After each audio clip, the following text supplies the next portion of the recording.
Bonjour, je suis Gentil, joueur narratif de Warhammer 40 000, et aujourd'hui, j'analyse l'unité du Codex Tau, le Devilfish.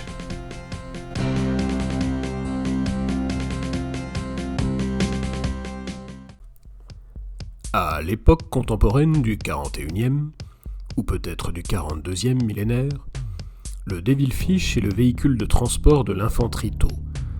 Son habitacle peut contenir une douzaine de guerriers de feu, leur permettant de rejoindre le champ de bataille en toute sécurité. Le Devilfish est un véhicule rapide grâce à ses deux propulseurs à réaction, et son système antigrave lui permet de flotter au-dessus du sol, évitant ainsi tout obstacle et facilitant son déplacement.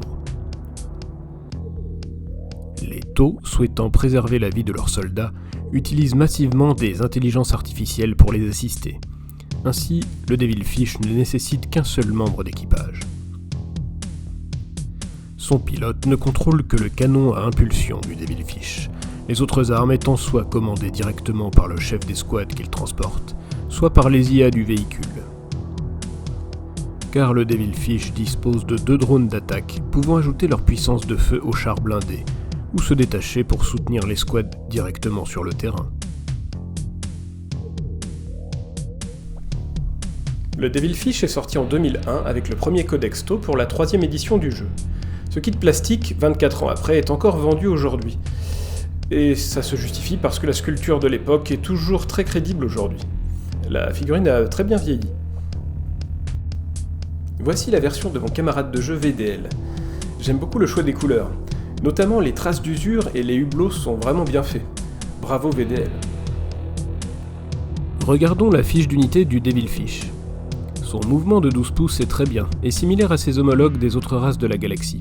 C'est un bon point.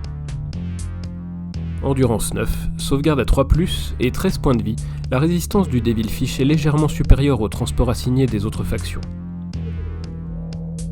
Son commandement de 7+, est un peu faible, mais c'est raccord avec le fleuve des Tau, qui préfère préserver la vie des leurs avant tout. La CO de 2 est habituelle pour ce type de véhicule. Ça permet au Devilfish de garder un objectif efficacement, grâce à son blindage de char. Son aptitude déploiement rapide offre à son unité la possibilité de débarquer du Devilfish même après que celui-ci a fait une advance. Cette règle permet au joueur Tau d'occuper le terrain plus rapidement, afin de remplir un objectif ou combler une brèche dans son armée. Passons maintenant à l'armement du Devilfish. Je fais volontairement l'impasse sur son arme de mêlée anecdotique. Son arme de tir principale est le canon à induction accélérée, d'une portée de 18 pouces et pourvu de 4 attaques de force 6 PA-1 dégâts. C'est une arme que je qualifie de moyen plus, parce qu'elle est plus puissante que ce qu'on a l'habitude de trouver sur ce genre de véhicule, sans toutefois être assez létale pour constituer une véritable menace pour l'adversaire.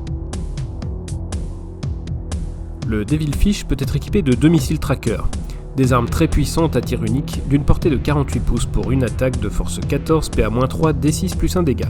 C'est très puissant et offre au Devilfish la possibilité de menacer les grosses unités adverses. Le Devilfish possède au choix 2 carabines à impulsion jumelées, 2 attaques de force 5 PA-0 1 dégât et d'une portée de 20 pouces. Il s'agit d'une arme antipersonnelle de saturation assez faible.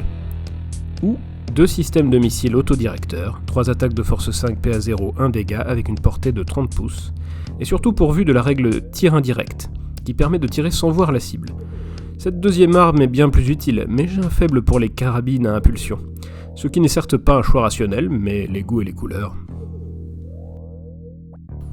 En conclusion, à 85 points, le Devilfish est en de nombreux points plus performant que ses homologues des autres factions. Cela reflète parfaitement la supériorité technologique des Tau. Qui plus est, j'adore son design, aux lignes arrondies, typiques des chars Tau. Je trouve que les règles de ce véhicule sont très bonnes. Qui plus est, sa taille imposante peut impressionner les néophytes. Il a tout à fait sa place dans une armée Tau d'un point de vue narratif. Alors je dis oui. Warhammer 40 000 en mode narratif, quasiment tout peut se justifier, alors n'écoutez que vous et jouez les figurines qui vous plaisent. Et soyez comme moi, gentils.